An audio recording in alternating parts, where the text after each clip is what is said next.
All right, we are on live right now. Finally,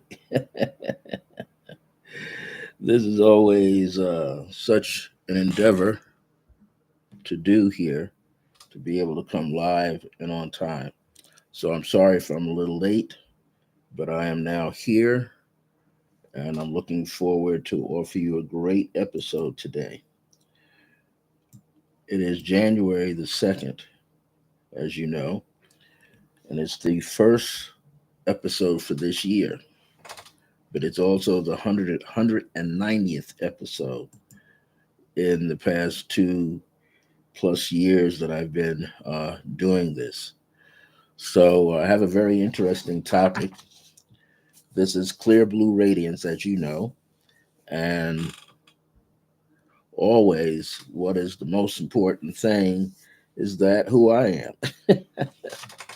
So, greetings and welcome to 2025. I'm glad that you are here. Welcome to another episode of Clear Blue Radiance. I'm the host, Brother Francis E. Revels-Bey. I've been a spiritual counselor for over 40 plus years, and I enjoy helping people such as yourself gain greater clarity in your life and discover or refine or redefine your purpose. I have a question for you based on some remembrances. Remembrances in terms of questions we have been asked either as a child or an adult. So, do you remember when you were asked as a child or even a younger adult the following? It's just two questions. If you could be anyone else, who would you choose to be? We'll just contemplate that for a moment. If you could be anyone else, who would you choose to be? And our second question, if you could start your life over, what would you do? If you could start your life over, what would you do? Let that kind of sit with you a little bit. Now, we are often confronted with similar questions by other people, and sometimes we feel we don't know what to think or feel we should say. Well, here's a hint. Today's topic is the reality is you. The reality is you can be no one else but yourself. The reality is you can be no one else but yourself. So when you start to think about that a little bit, and we've all been bombarded with these kind of questions. We often don't know what we're going to get or what we're going to receive. We don't know how we're going to be received, right? Because sometimes we think we know who our loved ones are, and then we find out later they don't know who we really are. And I know many of you have siblings. You've gone through that with older siblings. You've gone through it with family members. You're going through it with partners in relationships and friends. Sometimes people who have been around us when we are younger forget that we are growing just like they are. And sometimes they would like you to be who you were in the past and not who you are becoming now. So, this is a way for us to look at ourselves. Who are we really? We hear the phrase, "Hi there, Jackie, Fillmore Antoine, Happy New Year to you. Many blessings." You know, we're often questioned, and then we're forced to question ourselves, to doubt ourselves as to who we really are. And sometimes when we're not secure within ourselves, then we feel that we're faltering and we feel that sometimes others can control us. And sometimes we feel definitely lost. We don't have the power. So there's a word that you've heard, right? For the past 3 years at least, authenticity. Like, who are you? Who is the authentic you? I remember there was a game show when I was growing up on TV, and it wasn't Truth or Consequences. It was a Sunday night show where there were three contestants, and they would have a panel of four celebrities or three celebrities.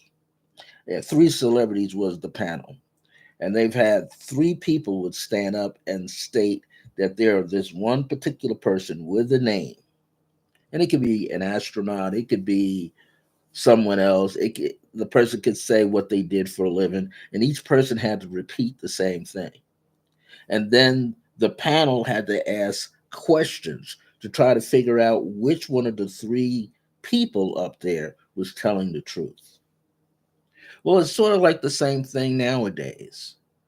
People gather around you, whether it's coworkers, whether it's family members, close friends, not so close friends, co-workers who give you a hard way to go, so to speak, and you are constantly questioning yourself. Sometimes you start believing, well, I don't know who I am, because whatever I do does not seem to be enough, does not seem to work out on my behalf. So we begin to worry. And when we are confronted with similar questions by other people, we start to think like, maybe they're right. I don't know who I am. I go and apply for a job, I can't seem to express myself. Sometimes I can't seem to stand up for myself. I don't know what to do or say anymore. I feel like it's just too difficult. Life is too difficult. Well, as much as we are in this human form, we are spiritual beings of light. We are the I am presence, and we are in this. Hey there, Barbara. Nice to see you on. So we're constantly being bombarded with external things, as well as things on the inside that we don't feel like who we're supposed to be. So when we ask the question, if you could be anyone else, who would you choose? If you could start your life over, what would you do? What we begin to find out is the most important thing is, how do you feel about yourself? How do you feel about yourself? This answer you give will be connected to how you feel. So if someone asks, if you could be someone else, what would you be? Or who would you be? Or if you could change your life, what would you do? Well, deep down inside in this memory bank that's in the heart, we have a lot of things that are upsetting us, right? From time to time. We have this buried fear, we have buried doubt, we have living remembrances when we didn't do well, or we felt bad, or other people made us feel bad.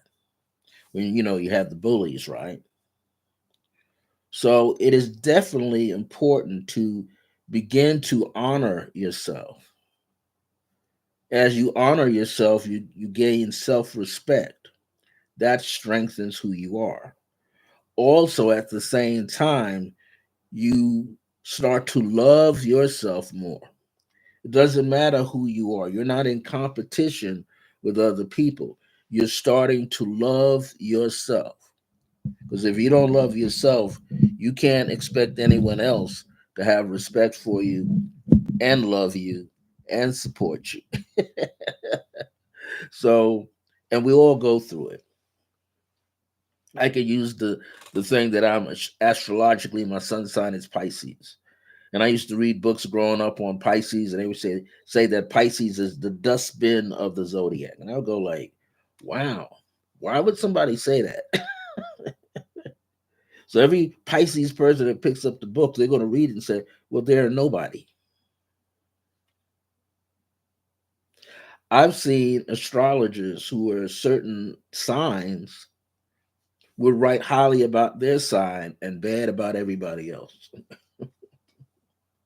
And then you find out, oh, they're right. Oh, Libra's going to have a good year because the author is Libra. But that's not necessarily true. We are often fighting an internal battle. We are often feeling that there's no way in the world that we are enough. And we have to begin to realize that we are enough. It's important. So when you honor yourself where you find yourself, then you realize that you are more than enough just as you are.